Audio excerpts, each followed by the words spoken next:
আল্লাহর অশেষ মেহেরবানি আপনারা দেখতে পাচ্ছেন এই লাউ গাছটির পাতার কাছে না গুড়ার কাছাকাছি এক জায়গাতেই 5 থেকে 6টি লাউ হয়েছে, যেটা আমার জীবনে প্রথম।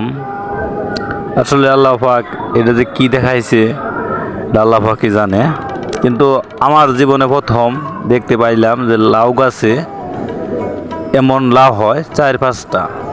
আমি চাই এই ভিডিওটা সবার কাছে শেয়ার করে দেবেন, যে আল্লাহ চাইলে সবই পারে এবং আল্লাহর এই নীলাখেলা ও আল্লাহর কুদরতটা সকলের কাছে পৌঁছিয়ে দিবেন।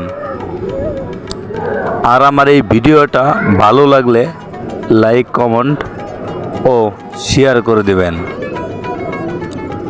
কারণ এমন অদ্ভুত আমি আর আগে কখনো দেখিনি যে একই লাউ গাছ